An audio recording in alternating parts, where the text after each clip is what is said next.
Christian Bale was only 13 years old when he was chosen from 4,000 actors to star in what famous director's blockbuster movie? Hi, welcome back to our channel. I am Amateur Girl, and I'm here with Fanboy. And what do we do here, Fanboy? We take a shallow dive into current movies, or not so current movies, but mostly just current movies. This is the Big Bag Glass movie review, presented to you by Amateur Girl and Fanboy. And today we're going to be talking about two movies, a twofer, a Christian Bale twofer. We're going to talk about, because these came out kind of close together, you know, 6 months, within 6 months of each other, maybe less.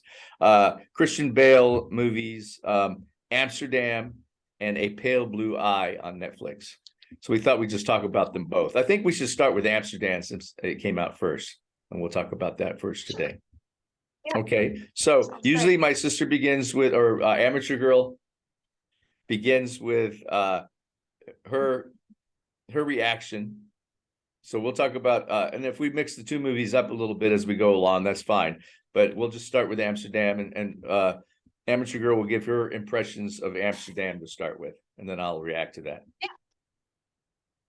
So first of all, the reason why I am Amateur Girl is because, you know, I love film, and I mean, it's like my favorite thing to do is go to watch movies. But I'm a total amateur because guess what? Christian Bale, don't really know him that well. And I know he's pretty famous. Like, he's done a lot of like popular things. I mean, Batman Begins, Dark Knight, haven't seen it. Fighter, holy moly! Hustle, haven't seen it actually. Surprisingly, those are just films I'm not like. Those are David O. Russell films too, and I like them. I've seen most of David O. Russell movies. Again, I'm gonna have to wait because I know too much. I know. Again, you're a fanboy. So, So I watched the two films pretty much back to back, not realizing at all that he was in both. He is amazing.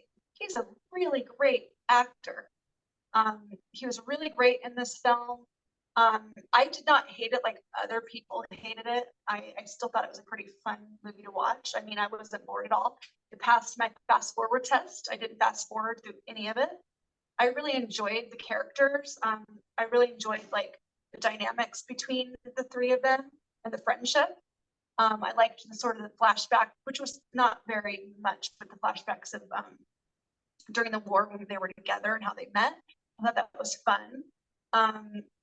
And yeah, I really enjoyed it. And then Margot Robbie, she's just, is that how you say her name? Mm-hmm. Margot. Yeah. Looking up her name real fast. Oh yeah, I'm right. She's a great actress too. I really like watching her visually. She's just stunning, and she's a great actress.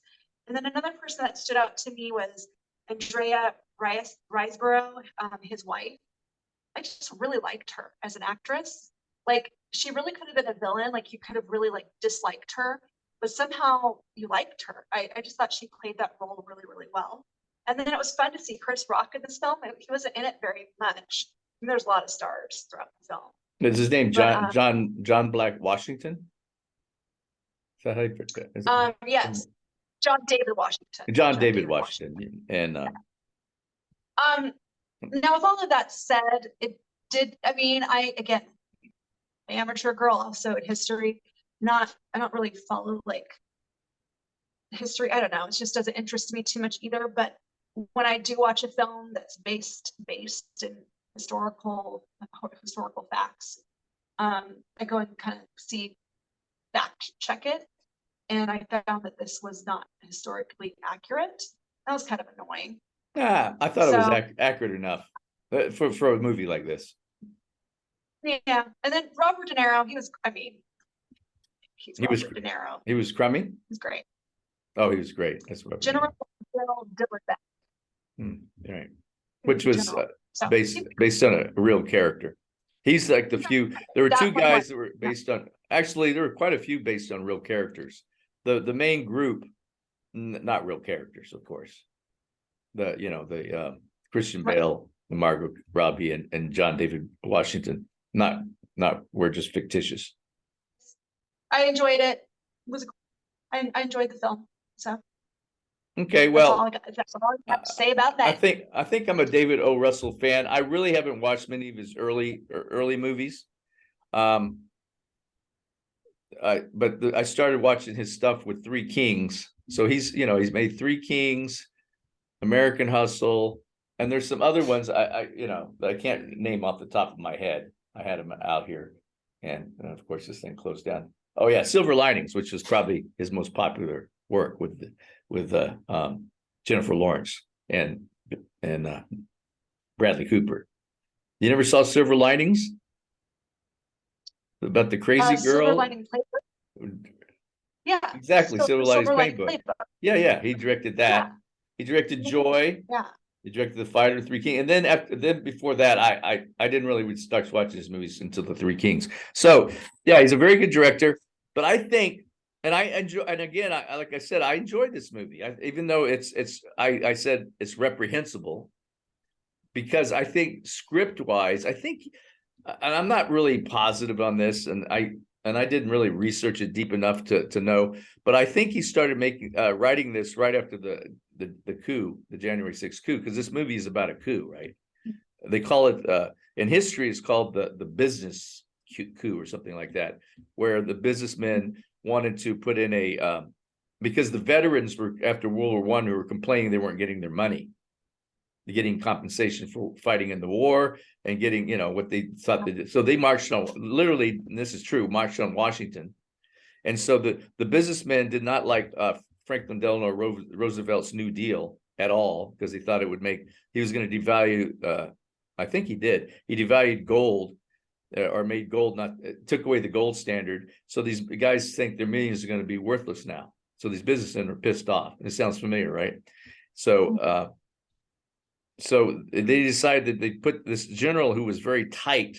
He was a Marine general, was very tight with the veterans. They would say, well, we're going to do a coup and put this guy in charge. But the general didn't like the idea, the military. So very similar. So they just changed some names around. But I think what happened after the January 6th thing is that David O. Russell just started to slap this script together. And then then they got hit with COVID, and I think they started shooting in March of that same year, 2020, and then they got hit with COVID, so they moved to the West Coast. So there's a whole bunch of things, but evidently they lost $37 million just in the move to the West Coast. Wow. But the actors, they said, well, the actors, they were going to close the production down. They said the actors could leave and go on and do their, whatever they're going to do with their lives. New movies or whatever, and the actors liked David O. Russell so much they said they'd stay with it. Probably not a great idea, because evidently the studio lost over $100 million on this movie. There's gonna be $1 million of that. No, they said $97 million they lost on this film. Wow. So this is David O. Russell's huge disaster, I guess.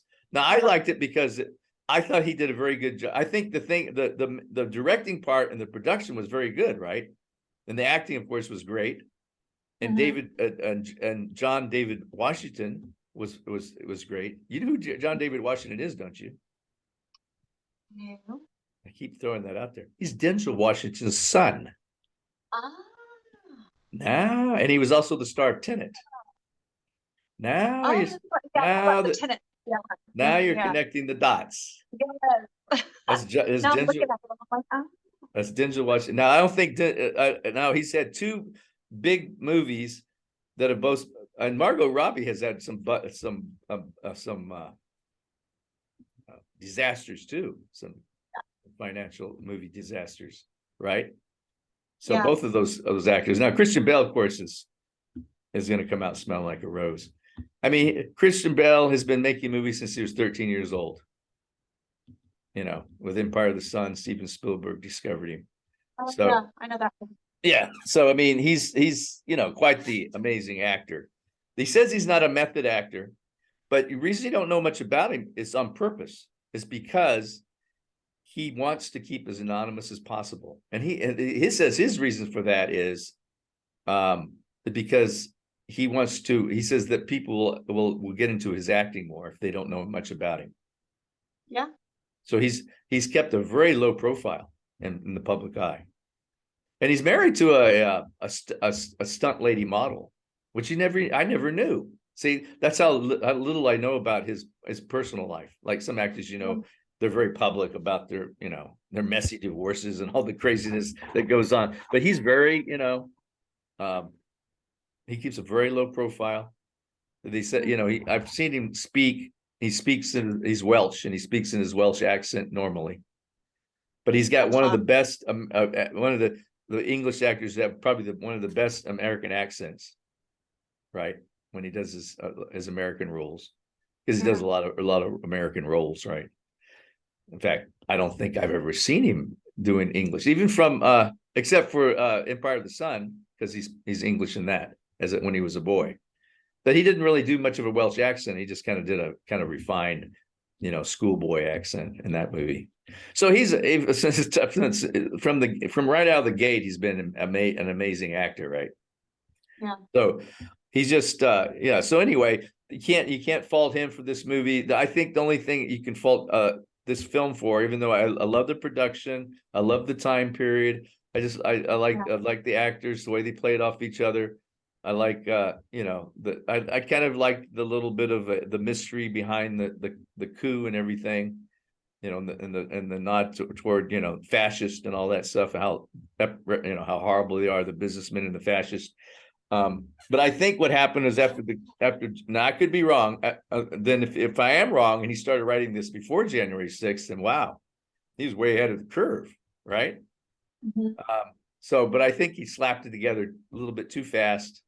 Didn't give it a heck of a lot of thought. He just was going on his cred, right? His reputation, because he's had so many hits. American Hustle was a big hit. That's a good movie. I think I like Silver Lining Playbook better, but American Hustle was a good film also. This, and again, and I think it may be over time it might become a cult favorite. Amsterdam, it could be. Mm-hmm.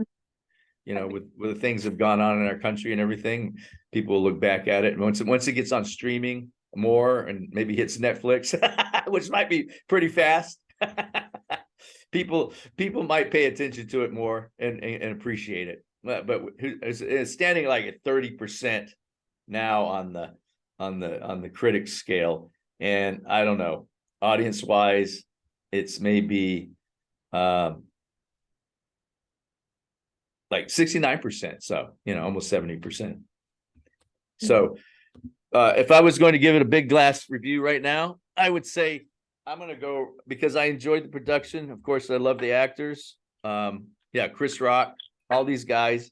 Taylor Swift. Spoiler alert. Oh yeah. Which I won't go into. Interesting role for her. I don't know why she ends up in these small parts, And she's another one. Margot Robbie, John David Washington, rather. John David, I don't know where I get this black from, because maybe he's African American. John David Washington and Taylor Swift have had some real dogs, right? I mean, dogs in box office wise, because Taylor Swift also did Cats. Remember? Oh, yeah. That was bad. I mean, that was bad. That was really bad. I mean, this was actually a masterpiece compared to Cats, right? So, I mean, yeah. gosh. Anyway, so I'm going to give it about a solid 60% for me, because of the big bad glass review, 60%, because I enjoyed it. I concur. Now, if I was a critic, I probably would, be like the rest of them. I don't know. I'd find all kind of bad things to say about it, but I was entertained. Again, I enjoyed that. That was a time period I always kind of read about, that after that lost, they call it the lost generation after the war, after World War I. All these expats, all these artists and stuff, these people who were soldiers in the war, they decided just to stay in Europe. They didn't want to, after the war, they just stayed in Europe. Ernest Hemingway, Scott Fitzgerald. There's a bunch of them who stayed or came to Europe or stayed in Europe after the war. and just, and it's just just part of the history of art, American artists in Europe and everything. So the Lost Generation right after World War I. And you don't see too many movies about that. So, well, the most famous would be like An American in Paris, right? Gene Kelly. That's he's supposed to be one of those guys. But other than that, I'll just leave it at that. 60% for Amsterdam.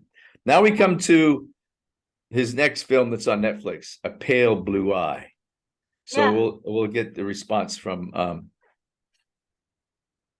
Amateur Girl. Amateur Girl. Thank you. Yeah. So first of all, it was Christian Bale. Man, like he goes from Amsterdam, where it's like the skinny guy, kind of like, a doctor who's got, I don't know, he's kind of sprightly and has all his energy. And then this character is like, he's more gruff, and like, I don't know, even his stature is different. Like he looked like he gained weight for this role. A depressive sort of character. The other one was depressed, he had a lot of things going on in his life too, but just totally different. Like if I hadn't looked to see the cast, I wouldn't have even known it was him. So he just transforms into his roles. It's really incredible. Wow, you don't know Chris Bale that much at all, huh? I don't. No, I Wow. don't. I was That's really incredible. impressed. Yeah.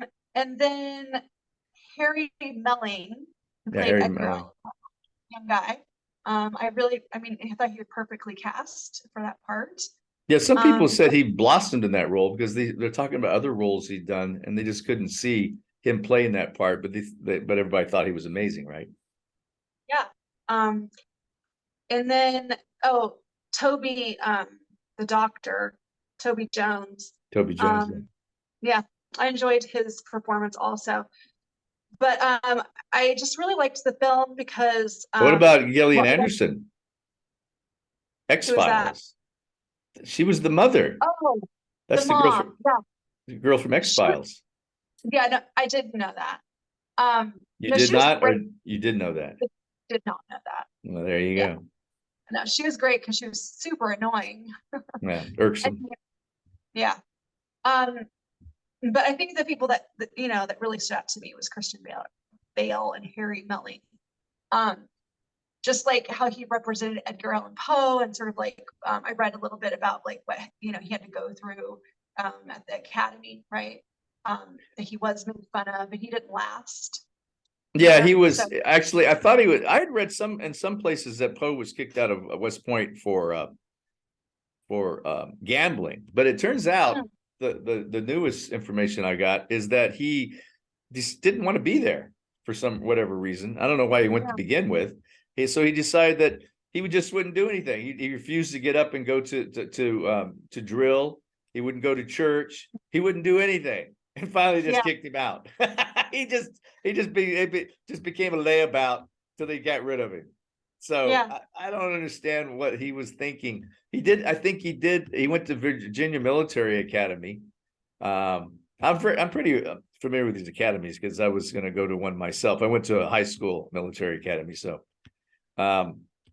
anyway, I just laugh when I hear these stories because I know exactly what's going on, right? Yeah. That's so fascinating, actually. Like you have a different view on it for sure. It's so cool. So all in all, I just loved it. I loved there is a twist at the end. And when I talked to you last time, you hadn't seen that twist. So I'm wondering if, without spoiling it. Yeah, I don't want to spoil it, but yeah, it was quite the little twist. I didn't expect it at all, to tell you the truth. I mean, once I've seen it, I said, oh yeah, that kind of makes sense. But I was not even thinking about that.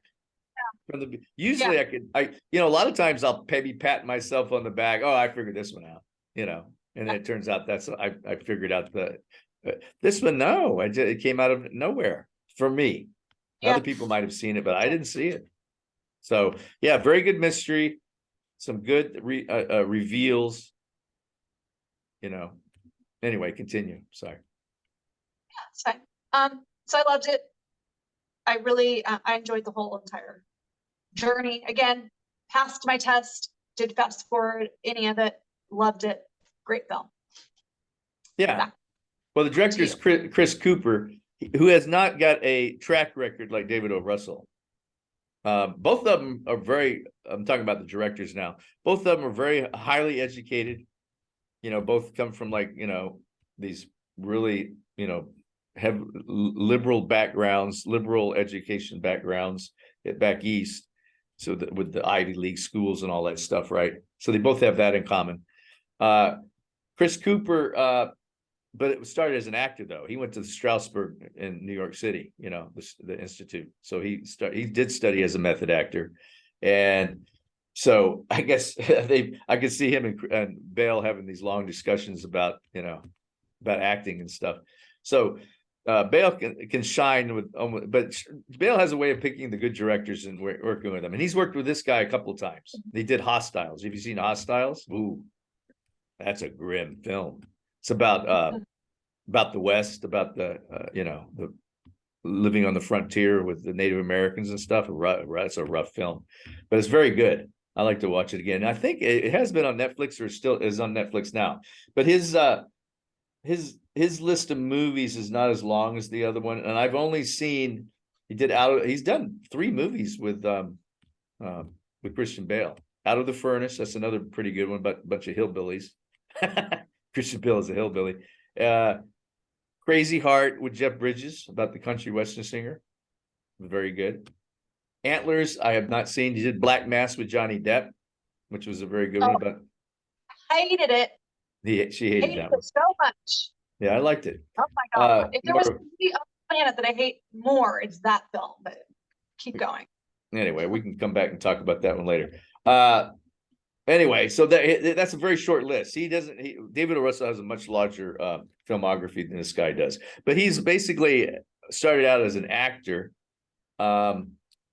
Luckily for you, he did not write Black Mass. He was not the writer on that, but all the other movies he's the writer on. He wrote this one, Pale Blue Eyes, and he directed it. Yeah.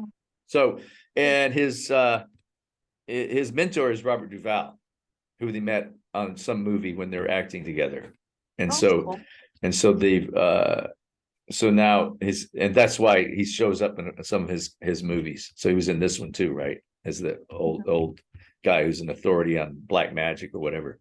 So yeah. So again, I was gonna go ahead and give it I would go with, I liked it a lot. I don't even know what the critics liked it. I give it about 90%. Yeah, I agree. Because I enjoyed it quite a bit. I love mysteries. It was a good mystery. It kept me going. I love to see that. I've always liked the idea of making a movie about Poe. They've been trying to make a movie about Poe for a long time. Even Sylvester Stallone thought about playing Poe at one point in his career. So he wants to play something intellectual instead of some, thug or a brute or whatever he usually plays, right? So go from Rambo to Poe. I can't even imagine. I think they should just make it just because it's so damn funny. But maybe Poe lived beyond his. Yeah, and Poe himself had a mysterious death. I think he died at 40. And it's some mysterious. If you read about his death, very odd. But yeah, this Melling guy, I don't know that much about him. He did an amazing job, and his face looks a little bit like Poe's, right? Yeah. And I don't know if that's was intentional or he just does look a little bit like Poe, And he did a very nice job presenting himself as that kind of poet. Poe was kind of an odd looking guy anyway, right? I think that's where he had problem with socializing and stuff. And he married his like Jerry Lee Lewis, he married his cousin, like 13-year-old cousin or something like that. Who died of tuberculosis or something. So he had all these terrible things happen in his life, but he was very highly educated, spent a lot of time in England. So that's where his whole love of Gothic came from, because he was definitely a Gothic writer, right?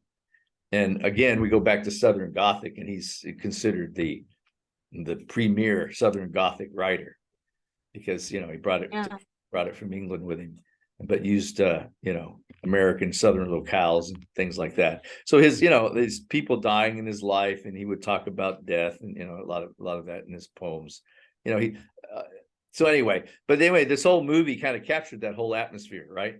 This is definitely a Southern Gothic movie. There's no doubt about it. So, you know, it falls into that genre we talk about sometimes of the Southern Gothic movie. And this is anyway, this is a very good example of a Southern Gothic movie, A Pale Blue Eye. And Scott Cooper, I might have said Chris Cooper here a while ago, who's also an actor, but Scott Cooper is also used to live in Virginia, so I could see his the appeal of this story, which he wrote himself. It's pretty amazing, right? Yeah. You know, yeah. Since Poe was born in Boston, but he went to Virginia Military, Institute, whatever it's called, and then he went to West Point, and then I guess he was, kicked out. I think he probably had an idea of, getting a free education. Well, I don't know about Virginia, but the West Point, I believe nowadays, you go for free as long as you if you do your time in the service after you graduate, right? So I assume it was the same way back then. But then I think he just decided it wasn't for him. He wanted to be a poet and a writer, and that all comes up in the movie, right? So I would give the film a pretty, what did I say? Pretty strong 90%. 90%, yeah. Great reveals, great, the red herrings. I mean, everything about it was I thought he did a great job developing this mystery. Mm-hmm. Very impressive. And like I said, a lot of people wanted to do Poe, including Sylvester Stallone. So the idea, so it's been a very popular idea, but I don't think anybody's come up with a decent storyline to do it, and this guy did. I mean, I think that the Raven with John Cusack, which I cannot remember that movie very well. I don't think Poe was in that movie though, but it was kind of a takeoff on, Edgar Allan, another Southern Gothic type movie. Takeoff on Edgar Allan Poe poem, The Raven. There's been a lot of movies, of course, made about Poe's stories. The Roger Corman movies a long time ago, back in the 60s, very famous. He did a bunch of them. But other than that, I highly, that's a high recommendation. If you're going to choose between two Christian Bale movies, Amsterdam or A Pale Blue Eye, I would go with A Pale Blue Eye. I have one final question before we go. Well, first of all, you were going to say something. Oh, I was just talking about, I thought that the only real problem I had with this movie, and I guess was the Toby Jones character. He seems and I guess he's just trying to cover up for his family. He seemed like such a reasonable fellow, where all the other members of his family are completely psycho. Yeah. Right? They're completely nuts. But he seems so reasonable and normal, right? Yeah. Compared to the rest of them. Anything for your family. I mean, we can kind of relate, right, Eric? Yeah, I guess, yeah. I mean, we really can relate. My question is do you think there will be a Pale Blue Eye 2? Like, I don't know. More stories about the two of them working together. Maybe not because of the ending. Yeah, I mean, they kind of, I don't want to spoil alerts, right? The ending was, they didn't wrap it up. The ending seemed kind of final, right? Yeah, you're right. And I think it's just a standalone type of thing. I don't know if Christian Bale or even Scott Cooper would be interested in doing that, no matter how popular the movie is, right? So, yeah. Christian Bale's going to go off and do something else. But anyway, yeah. So the big takeaway from this video is, Christian Bale, amazing actor, did a bomb and did a hit. I think, pretty much A Pale Blue Eye is pretty much of a hit on Netflix. So he's got, two disparate films here. One is artistic. Some think it's an artistic failure, and the other one's artistic hit, right? And so you make up your mind, and comment on what you think. And that is Amateur Girl and Fanboy signing out. Signing out. Good night. Good night or good day, Internet. Christian Bale was chosen from 4,000 actors to star in Steven Spielberg's 1987 blockbuster, Empire of the Sun.